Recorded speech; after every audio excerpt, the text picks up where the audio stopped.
Hey everyone, and welcome to the Deep Dive. Today we're going on a learning adventure about climate change. And we've designed this deep dive specifically for you, our amazing English language learners. Yeah, it's going to be a fantastic journey as we explore this complex topic together. Absolutely, and don't worry. We'll break it down into clear, easy to understand English. Exactly, so you can boost your vocabulary and your knowledge at the same time. At the same time. Yeah. Yeah. Our guidebook for this adventure is a document called Climate Change: Understanding the Crisis and the Path Forward. We're going to unpack it section by section, starting with the basics. What climate change is, what causes its impact on the world, and what we can all do about it. All right. So let's dive in. Let's dive in. Let's start by laying the foundation. Okay.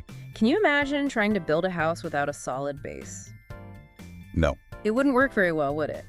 Understanding climate change is kind of like that. Oh? We need a strong foundation to build upon, and that starts with defining what climate change actually is. Okay, let's pour that concrete foundation. All right. When I hear climate change, I think about crazy weather, like heat waves and floods. Yeah. Is that what it's all about? Well, you're on the right track, but it's a bit more complex than that. Okay. Think of it this way. Okay. Imagine you're keeping a journal about the weather every day for years. Okay. Some days it's sunny, some days it's rainy. That's the weather. Right. Climate, on the other hand, is like looking at the patterns in your journal over many years.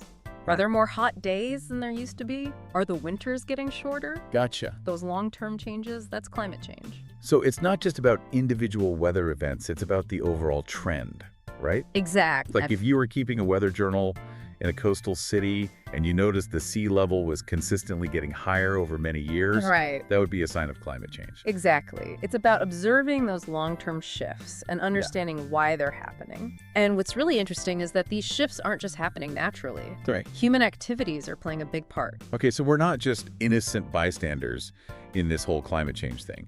We're actually contributing to it.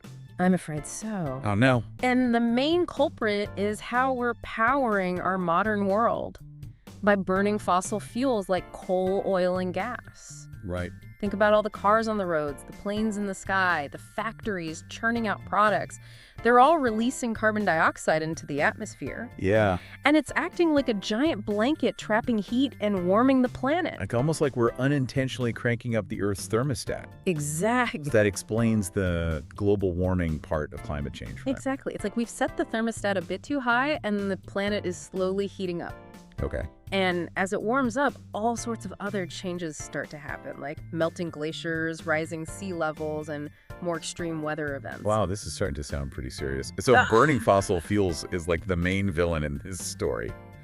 Well, it's definitely a major player, but there are other factors at play too, like deforestation. Oh. Trees are like natural air purifiers, absorbing carbon dioxide from the atmosphere. Right. But when we cut down forests for timber or to clear land for agriculture, we're removing those vital carbon absorbers. It's almost like we're taking away the planet's lungs. That's a great way to put it. And there's more. Oh, no. Agriculture, especially livestock farming, also contributes to climate change. Oh. Cows, for instance, release methane, a powerful greenhouse gas as they digest their food. I never thought about cows being part of the climate change equation. It's amazing how all these seemingly unconnected things are actually linked. It really is. Yeah. And let's not forget about the waste we produce. Landfills, where our garbage ends up, generate methane as the waste decomposes. Wow. And then there are industrial processes, like making cement, that also release greenhouse gases into the atmosphere. Okay, so it's like a whole orchestra of human activities contributing to this climate change symphony. And unfortunately, it's not a very harmonious tune. That's a great analogy. We've definitely disrupted the natural balance of things, and now we're facing the consequences. Yeah. Yeah. You know, it's fascinating how interconnected everything is when it comes to climate change. Yeah. It's like a giant jigsaw puzzle, where each piece, from our energy consumption to the way we manage our waste, contributes to the bigger picture. It's definitely a lot to wrap your head around, but I feel like we're starting to get a clearer picture of the causes. Right. And I'm curious about the impacts. Yeah. You mentioned things like rising sea levels and extreme weather. Can you paint a more vivid picture of what those impacts look like in the real world? Absolutely. Imagine living in a coastal city Okay. like Miami or Jakarta. Yeah. As sea levels rise due to melting glaciers and the expansion of warmer ocean water, Right? these cities face the risk of being submerged, Wow. forcing millions of people to relocate. Wow, that's a pretty daunting thought. Yeah. So climate change isn't just some abstract concept. No. It's having a tangible impact on people's lives. Exactly. And the impacts go far beyond coastal areas. Okay. Think about agriculture, the foundation of our food supply. Right. As temperatures rise and rainfall patterns change, farmers in many regions face challenges. Yeah. Like droughts, floods, and shifting growing seasons. Gotcha. This can lead to crop failures, food shortages, and even famines in some parts of the world. It's like a chain reaction where one impact leads to another. Yeah. So climate change isn't just an environmental issue. Right. It's also a social and economic issue. Precisely. It affects everything from human health to global security. Wow. For instance, as temperatures rise, we're likely to see more frequent and intense heat waves, which can be especially dangerous for vulnerable populations like the elderly and those with pre-existing health conditions. Right. And in regions already struggling with water scarcity, climate change can exacerbate conflicts over resources, leading to social unrest and even displacement. This is all starting to feel a bit overwhelming, to be honest. Yeah. But before we spiral into despair, let's shift gears a bit and talk about solutions. Okay. You mentioned that we need to transition away from fossil fuels and towards renewable energy sources like solar, wind, and geothermal power. Yes. Could you explain how those work and why they're considered a key part of the solution? Of course. Renewable energy sources harness the power of nature to generate electricity without producing harmful greenhouse gas emissions. Okay. For example, solar panels convert sunlight into electricity.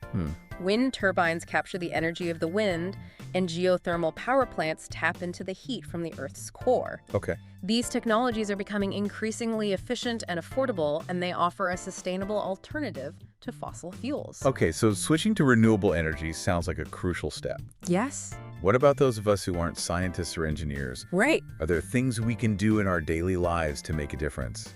Absolutely. Even small changes in our habits can add up to a big impact. Okay. For instance, you can reduce your energy consumption at home by using energy-efficient appliances, turning off lights when you leave a room, and unplugging electronics when not in use.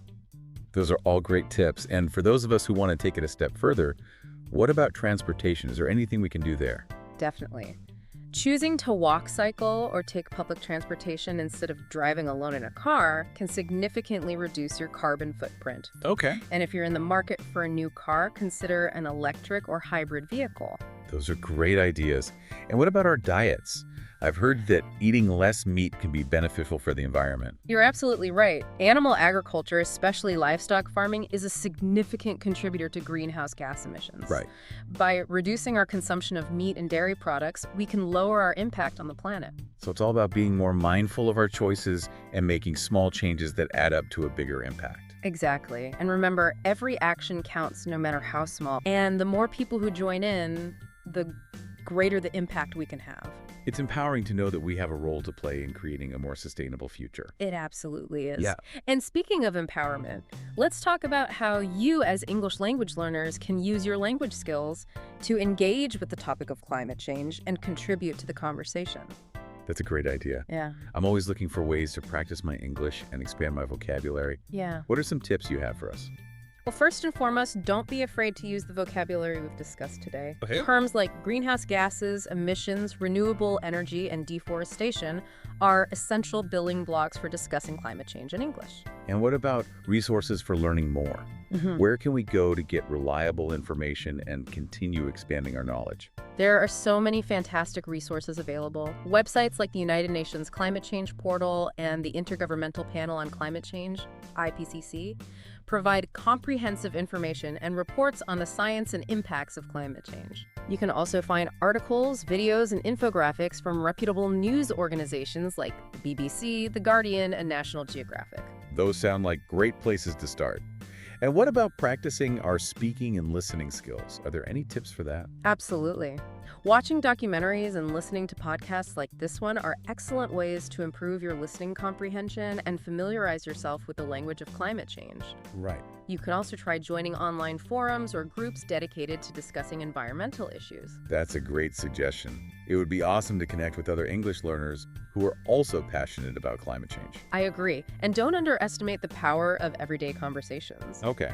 Talking to your friends, family, and colleagues about climate change can be a great way to share information, raise awareness, and even inspire action. I love that idea. Yeah. It's about using our voices to make a difference both in terms of language learning and environmental advocacy. Exactly. And remember, every conversation is an opportunity to learn and grow both in terms of your language skills and your understanding of the world around you. This has been a truly eye-opening deep dive into climate change. Yeah. I feel like I've gained a much deeper understanding of the issue and the role we all play in shaping a more sustainable future. I'm so glad to hear that. Yeah. And for our English language learners, I encourage you to keep exploring this topic and using your language skills to be part of the solution. It's like we're hitting two birds with one stone, improving our English and contributing to a better future. Exactly. And remember, even small actions can make a difference. Right. Every time you choose to walk instead of drive, every time you recycle, every time you speak up about the importance of sustainability, you're contributing to a more sustainable future. You know, I'm really struck by how learning about climate change has not only expanded my vocabulary, but also empowered me to use my voice and take action. I completely agree. Knowledge is power, and understanding the challenges we face is the first step towards finding solutions.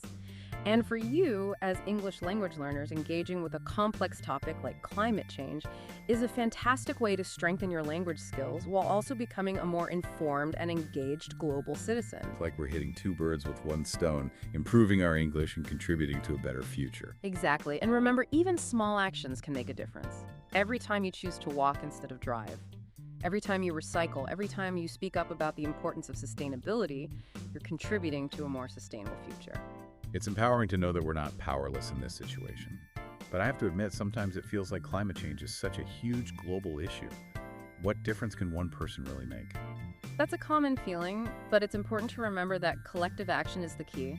Think of it like a giant puzzle. Each individual action is like a small piece. And when we all contribute our pieces, we can create a beautiful, complete picture of a sustainable future. I love that analogy. It's a reminder that we're all in this together and every effort counts. Precisely. And your voice as English language learners is especially important. You have the ability to bridge cultures and connect with people from all over the world, sharing knowledge and inspiring action across language barriers. It's like we're building a global network of climate champions united by a shared language and a common goal. Exactly. And who knows, you might even inspire others to learn English so they can join the conversation and contribute their own unique perspectives. It's a wonderful thought. So as we wrap up this deep dive into climate change, what's one final message you want to leave our listeners with, especially our English language learners? I would say, never underestimate the power of your voice and your actions. Embrace the journey of learning English. Use it to explore the world around you and engage in conversations about important issues like climate change. Your perspective matters, and you have the ability to make a positive impact. Beautifully said. So to all our listeners out there, keep learning, keep speaking up, and keep taking action. Together, we can create a brighter and more sustainable future for all. Thanks for joining us on the Deep Dive.